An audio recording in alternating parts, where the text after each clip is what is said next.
जब हम modern internet के बारे में सोचते हैं तो हमें आसानी, instant communication, cloud storage, online banking और ग्लोबल कनेक्टिविटी जैसी चीज़ों का ख्याल आता है। लेकिन इस सारे सीमलेस एक्सपीरियंस के पीछे एक जंग का मैदान है, एक ऐसी जगह जहां हर लम्हे इनविजिबल अटैक्स हो रहे होते हैं, जहां शनाख्तें मिनटों में चोरी हो जाती हैं और प्राइवेसी, जो कि कभी एक बेसिक ह्यूमन राइट समझा जाता था, उसकी भीख मांगनी पड़ती है। आज के एपिसोड में हम साइबर सिक्योरिटी और प्राइवेसी की बैटलफील्ड पर तफसीलन बात करेंगे। इंटरनेट अपनी पहली 2 दहाइयों में एक मासूम सी दुनिया थी, इस वजह से नहीं कि उस वक्त के लोग बेहतर थे, बल्कि इस वजह से कि स्टेक्स काफी लो थे, मशीन्स कमजोर थी, नेटवर्क्स काफी छोटे और ऑनलाइन दुनिया सिर्फ एकेडमिक्स, रिसर्चर्स और अर्ली अडॉप्टर्स तक महदूद थी। लेकिन जैसे ही इंटरनेट कमर्शलाइजेशन और मैस मार्केट की तरफ गया, एक नई रियलिटी सामने आई कि जहां लोग इकट्ठे होते हैं वहां जुर्म लाजमी अपनी जगह बनाता है। और इसी के साथ वायरसेस, वर्म्स और मुख्तलिफ किस्म के साइबर अटैक्स का दौर शुरू हो जाता है। 1986 में ब्रेन वायरस नामी पहला वायरस वजूद में आता है और इस डिजिटल दुनिया को हिला कर रख देता है। और इंटरेस्टिंगली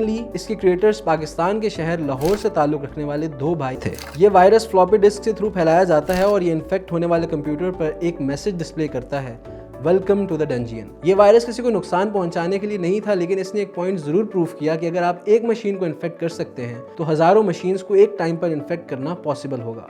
फिर 1988 में मॉरिस वर्म नामी वायरस सामने आता है, जो अर्ली इंटरनेट का एक बहुत बड़ा हिस्सा क्रैश कर देता है। ये अटैक्स किसी के पैसे चुराने के लिए नहीं थे, इन्हें हम एक्सपेरिमेंट्स या प्रैंक्स कह सकते हैं, लेकिन इन्होंने इस चीज़ को एक्सपोज किया कि इंटरनेट और डिजिटल दुनिया कितनी नाजुक है। विंडोज़ 95 और विंडोज़ XP के दौर में आई लव यू, मेलिसा और निम्डा जैसे वायरसेस ईमेल अटैचमेंट्स के जरिए फैलना शुरू हुए और इन्होंने मिलियंस ऑफ कंप्यूटर्स में मौजूद अनगिनत फाइल्स को करप्ट किया, क्योंकि उस वक्त ईमेल यूज़ करने वालों को इस बात की बिल्कुल अवेयरनेस नहीं थी कि एक मलिशियस फाइल कैसी दिखती है, और वो उन पर क्लिक करते गए। ये अर्ली थ्रेट्स काफ़ी अनोइंग थी, इन्होंने कंप्यूटर्स को स्लो किया और फाइल्स को करप्ट, लेकिन इन्होंने आज के दौर के कुछ एडवांस और कॉम्प्लेक्स साइबर अटैक्स की बुनियाद रखी। अगर हम फास्ट फॉरवर्ड करके मौजूदा दुनिया में आएँ तो साइबर थ्रेट्स अब सिर्फ प्रैंक्स या एक्सपेरिमेंट्स नहीं रही, बल्कि ये प्रॉपर वेपन्स हैं जो क्रिमिनल्स, कॉर्पोरेशंस और यहाँ तक के नेशन स्टेट्स इस्तेमाल करते हैं। साइबर अटैक्स की बेतहाशा इकसाम है, लेकिन हम चंद अहम टाइप्स पर बात कर लेते हैं। सबसे पहले मेलवेयर आता है, जो कि अब एक पूरा इकोसिस्टम है। इसमें की लॉगर्स हैं जो कि आपके कंप्यूटर या मोबाइल के कीबोर्ड के हर स्ट्रोक को मॉनिटर करते हैं, यानी हर की जो आप प्रेस करते हैं वो सेव होकर अटैकर्स के पास जाती है और इससे वो आपके पासवर्ड्स और सेंसिटिव इंफॉर्मेशन गेस करते हैं। मेलवेयर की एक और किस्म स्पाईवेयर है, जो कि आपकी डिवाइस के कैमरा, माइक्रोफोन और स्क्रीन को मुसलसल मॉनिटर करता है और आपकी हर किस्म की एक्टिविटी को अटैकर के पास भेजता है। फिर ट्रोजन हॉर्स भी मेलवेयर की एक और किस्म है, जिसमें आप कोई अपनी जरूरत की ऐप अपनी डिवाइस में डाउनलोड करते हैं, लेकिन असल में इसमें एक वायरस छुपा होता है जो कि आपके सिस्टम को सेकंड्स में कॉम्प्रोमाइज कर सकता है। और फाइललेस मेलवेयर भी इस इकोसिस्टम का हिस्सा है, जो कि आपकी फाइल्स में जगह लेने के बजाय आपकी रैम में छुप कर रहता है और इसको डिलीट करना सबसे मुश्किल है। मेलवेयर आज सिर्फ कंप्यूटर्स को डैमेज नहीं करता, बल्कि ये आइडेंटिटीज चुराता है, बैंक अकाउंट्स खाली कर देता है और हमारे बिहेवियर को मुसलसल मॉनिटर करता है। साइबर अटैक्स की एक और किस्म रैंसमवेयर है और ये गुज़िश्ता दिहाई की सबसे खतरनाक थ्रेट थी। रैंसमवेयर आपकी फाइल्स को मुकम्मल तौर पर एन्क्रिप्ट कर देता है और क्रिप्टो करेंसी के थ्रू पेमेंट डिमांड करता है। यानी इसका कॉन्सेप्ट किडनैपिंग वाला है, क्योंकि इसमें अटैकर्स आपकी फाइल्स को एक तरह से अगवा कर लेते हैं और अगर आप इन फाइल्स को एक्सेस करना चाहें तो आपको इसके लिए भारी रकम पे करना पड़ती है। माजी करीब में वानाक्राई और नॉटपेटिया जैसे रैंसमवेयर अटैक्स ने हॉस्पिटल्स, शिपिंग कंपनीज और यहाँ तक के गवर्नमेंट डिपार्टमेंट्स को उनके घुटनों पर लाकर रख दिया था।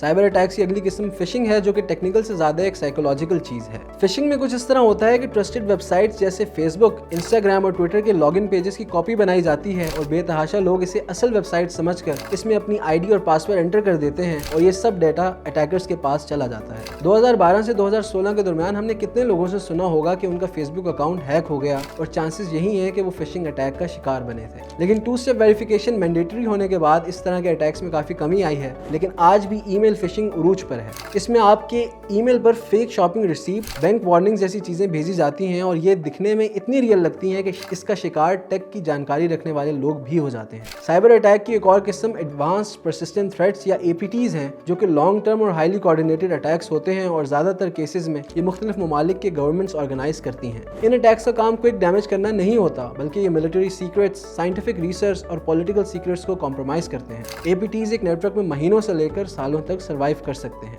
अब बात कर लेते हैं प्राइवेसी पर, जो कि मौजूदा दुनिया की एक नई करेंसी है। जहां साइबर सिक्योरिटी हमें एक्सटर्नल थ्रेट से प्रोटेक्ट करती है, वहां प्राइवेसी हमें उन कंपनी से प्रोटेक्ट करती है जो हम डेली बेसिस पर इस्तेमाल करते हैं। हमारा हर क्लिक और हर सर्च डेटा जनरेट करता है। ये डेटा कंपनीज को बताता है कि हम कौन हैं, हमें क्या पसंद है और हम किस चीज़ से डरते हैं वगैरह। और ये ये डेटा काफ़ी वैल्यूएबल है और इसको प्रोटेक्ट करने के लिए मुख्तलिफ किस्म की टेक्निक्स इस्तेमाल की जाती हैं। व्हाट्सएप, सिग्नल और आई मैसेज जैसी apps end to end encryption इस्तेमाल करती हैं, यानी सेंडर और रिसीवर सिर्फ मैसेज को पढ़ सकते हैं, यानी कंपनी भी उन मैसेजेस को देख नहीं सकती। इंक्रिप्शन हमारा स्ट्रॉन्गेस्ट प्राइवेसी टूल है, लेकिन ये अक्सर पॉलिटिकल प्रेशर का शिकार रहता है, यानी गवर्नमेंट्स इन चीज़ों का सिक्योरिटी रीजंस की वजह से एक्सेस डिमांड करती हैं। इसी तरह वीपीएन्स हमारे आईपी एड्रेस को इंक्रिप्ट करती है, यानी जब हम इंटरनेट से इंटरेक्ट करते हैं तो ये एक शील्ड का काम करती है जिससे हमारे असल शनाख्त और इंफॉर्मेशन सिक्योर रहती है। लेकिन कुछ फेक वीपीएन्स आपका डेटा चोरी करके बेच सकती हैं। साइबर स्पेस में प्राइवेसी को ध्यान में रखते हुए गवर्नमेंट्स ने कुछ लॉज बनाए हैं, जिसमें पहले नंबर पर यूरोप का GDPR लॉ है, जो कि दुनिया का सबसे पावरफुल प्राइवेसी लॉ माना जाता है। ये कंपनीज को फोर्स करता है कि वो यूजर का कंसेंट लें, उनका डेटा उनकी रिक्वेस्ट पर डिलीट करें और यूजर के राइट्स को प्रोटेक्ट करें, और इस सब को फॉलो न करने की सूरत में भारी फाइन्स लगाए जाते हैं जो कि बिलियंस ऑफ यूरोस तक जा सकते हैं।